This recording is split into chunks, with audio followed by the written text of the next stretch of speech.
አይደለም የቤቱ መብራት ብቻ ነው የበራው።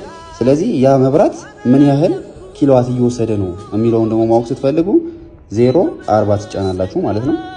ከዛ ኢንተር ትሉታላችሁ። ከዛ ሰላም የቴክኖ ቻናል ቤተሰቦች፣ በዛሬ ቪዲዮ ነው ማሳያችሁ እቺኛዋን ኤስቲኤስ ቆጣሪ ከስተመር ኢንተርፌስ ዩኒትን ተጠቅማችሁ መንግስት ምን ያህል ኪሎዋት በፈቅዶልኛል የሚለውን ማወቅ ትችላላችሁ። ከዛ ደግሞ ቤቱ አክሰስ እያደረገ ምን ያህል ፓወር እየወሰዳችሁ እንደሆነ ማወቅም ትችላላችሁ። ከዛ በኋላ እንዴት ማመጣጠን እንዳለባችሁ እዚሁ ጋር ማሳያችሁ ይሆናል ማለት ነው።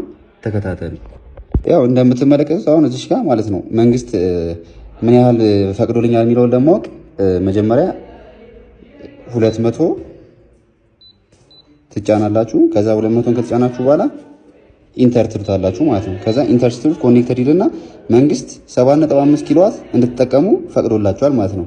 ከዚህ በላይ መጠቀም ስትጀምሩ ኦቨርሎድ ይላችኋል። ከአንዴም 2-3ቴም ብሬከር ይመልሳል። ከዛ ግን ሪሌ ነው የሚከፍተው ማለት ነው። ሪሌ ሲከፍት ይቺ ምልክት ታያችኋል። እንደዚህ አይነት ምልክት ነው የሚያሳያችሁ ሪሌ መክፈቱ ማለት ነው። አሁን ግን ሪሌ ዝግ ነው፣ የቤቱ ዝግ ነው ኦልሬዲ እየሰራ ስለሆነ ማለት ነው። ሌላኛው ደግሞ አሁን ላይ እኛ ኦልሬዲ ምንም እየተጠቀምን አይደለም፣ የቤቱ መብራት ብቻ ነው የበራው። ስለዚህ ያ መብራት ምን ያህል ኪሎዋት እየወሰደ ነው የሚለውን ደግሞ ማወቅ ስትፈልጉ 0.40 ትጫናላችሁ ማለት ነው።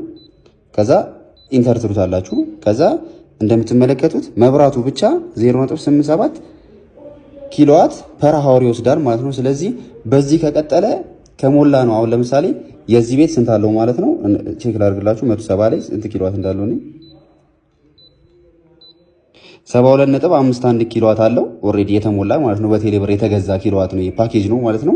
ስለዚህ መብራቱ ቅድም ባሳየኋችሁ 0.7 ኪሎዋት ፐር ሃወር የሚሄድ ከሆነ ካላችሁ ኪሎዋት ላይ ከዚህ ላይ እየቀነሰ ታይምሊ ያልቃል ማለት ነው። ስለዚህ ምጣድ ስትጠቀሙ ምን ያህል ኪሎዋት ምጣዱ ይወስዳል የሚለውንም 0.40 በመጫን ማወቅ ትችላላችሁ። ሌላኛው ደግሞ መብራቶቹ ምን ያህል እንደሚወስዱ ማወቅ ትችላላችሁ። አሁን ይሄንን 0.40 8.7 ኪሎዋት አሳየኝ አይደለ? እስቲ ቆይ ብሬከሩን አጥፍቼው ልምጣና ደግሞ ላሳያችሁ። ይሄው አሁን እንደምትመለከቱት ብሬከሩ ጠፍቷል።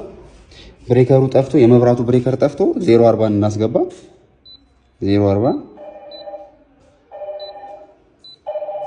ይሄው 0.00 ኪሎዋት ምንም እየሰራ አይደለም ማለት ነው። ስለዚህ እየተጠቀማችሁ ያለውን ኪሎዋትንም እዚሁ ላይ 0.40 በማስገባት ማወቅ ትችላላችሁ።